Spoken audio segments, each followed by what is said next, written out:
Hi friends, இன்றைக்கி நம்ம இட்லிக்கு அருமையான கொத்தமல்லி சட்னி எப்படி செய்யலான்னு பார்க்கலாங்களா? நமக்கு இந்த வாய் புண்ணு, வயிறு புண்ணுலாம் இருந்துச்சுன்னா இந்த மாதிரி கொத்தமல்லியை அடிக்கடி சேர்த்துக்கணும் நம்ம உணவில். அப்படி பார்த்தீங்கன்னா நீங்கள் இட்லிக்கெல்லாம் இந்த சட்னி செஞ்சிங்கன்னா ஒரு இட்லிக்கு 4 இட்லிக்கு 10 இட்லி சாப்பிடுவீங்க, அந்த அளவுக்கு இருக்கும். நல்லா நிறம் மாறாமல் எப்படி செய்கிறதுன்னு பார்க்கலாம். நம்ம வீடியோ இப்போ தான் முத பார்க்குறீங்கன்னா மறக்காமல் நம்ம சேனலை சப்ஸ்கிரைப் பண்ணிவிட்டு பக்கத்தில் இருக்கிற பெல் பட்டனும் அழுத்தினீங்கன்னா நான் போடுற ஒவ்வொரு வீடியோவும் உங்களுக்கு நோட்டிஃபிகேஷனாக வரும். இப்போ கீரை இந்த மாதிரி பிரித்து வச்சுட்டு அதில் இருக்கிற புல்லாம் எடுத்துகிட்டு முழுசாக நல்லா அலசிட்டு அப்புறமா கட் பண்ணி வச்சுக்கோங்க. இப்போ ஒரு ஸ்பூன் எண்ணெய் விட்டாச்சு. அப்புறம் ஒரு ஸ்பூன் உளுத்தம்பருப்பு, ஒரு ஸ்பூன் கடலைப்பருப்பு, அரை ஸ்பூன் கொத்தமல்லி மல்லி இருக்குது இல்லைங்களா, அது 1/4 டீஸ்பூன் சீரகம், இதெல்லாம் போட்டு கொஞ்சம் நல்லா கொஞ்சம் செவக்கிற வரைக்கும் வறுத்துக்குங்க. ஓரளவுக்கு செவக்கும் போதே நம்ம மற்ற இன்க்ரீடியன்ட் போட்டுடலாம்.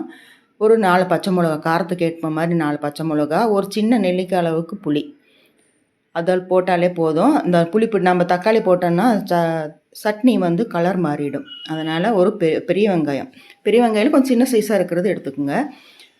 4 பச்சை மிளகா, ஒரு நெல்லிக்காய் அளவுக்கு புளி, வெங்காயம். இப்போ ஒரு 4-10 தேங்காய் மிக்ஸி ஜாரில் போட்டு அரைச்சிட்டு அதை போட்டிருக்கேன். ஏன்னா முழுசாக போட்டாக்கா நம்ம சட்னி சீக்கிரமாக அரைஞ்சிரும், தேங்காய் அங்கங்கே நிற்கும். அதனால் துருவன மாதிரி செஞ்சுட்டு இதில் போட்டு வதக்கிக்கலாம்.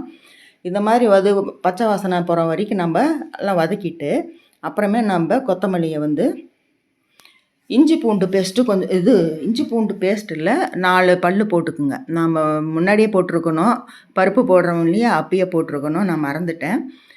4 பல் பூண்டு, 1 இன்ச்சு இஞ்சி, இது போட்டிங்கன்னா நல்லாயிருக்கும் டேஸ்ட். இதெல்லாம் போட்டிங்கன்னா தான்.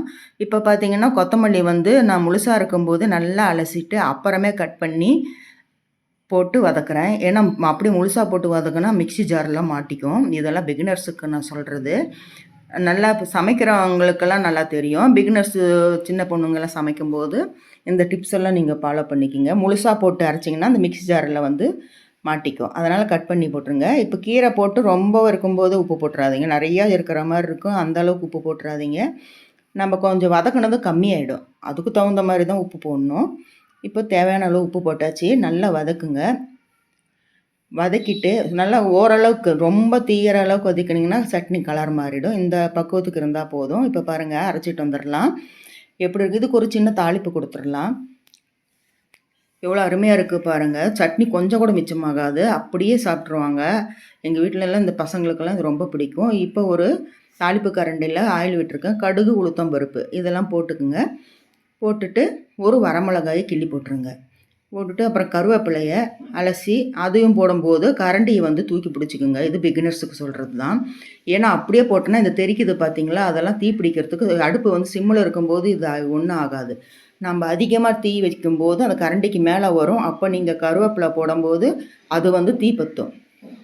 இதெல்லாம் சின்ன வயசில் எனக்கு நடந்திருக்கு. கரண்டியோடு பற்றிக்கிட்டு எரியும், அந்த மாதிரிலாம் நடந்திருக்கு. பிகினர்ஸ்க்கு சொல்கிறது இது. சிம்மில் வச்சுட்டு நீங்கள் கருவேப்பிலை போட்டிங்கன்னா நல்லாயிருக்கும். அவ்வளோதாங்க. இது அப்படியே சட்னி மேலே ஊற்றி இட்லி போட்டு சாப்பிட்டிங்கன்னா 4 இட்லிக்கு 10 இட்லி சாப்பிடுவீங்க. நீங்களும் செஞ்சு பார்த்துட்டு எப்படி இருக்குன்னு சொல்லுங்கள். நம்ம வீடியோ இப்போ தான் முத பார்க்குறீங்கன்னா மறக்காமல் சேனல் சப்ஸ்கிரைப் பண்ணிவிட்டு நம்ம மற்ற சேனலும் பார்த்துட்டு நமக்கு சப்போர்ட் பண்ணுங்கள். சூப்பரான சட்னி ரெடி. நீங்களும் இது போல் செஞ்சு பார்த்துட்டு எப்படி இருக்குன்னு கமெண்ட்டில் சொல்லுங்கள். வீடியோ பார்க்குறீங்க, யாரும் கமெண்ட் பண்ண மாட்டேங்கிறீங்க, கமெண்ட் பண்ணுங்கள். மீண்டும் உங்களை அடுத்த வீடியோ சந்திக்கின்றேன். பாய்.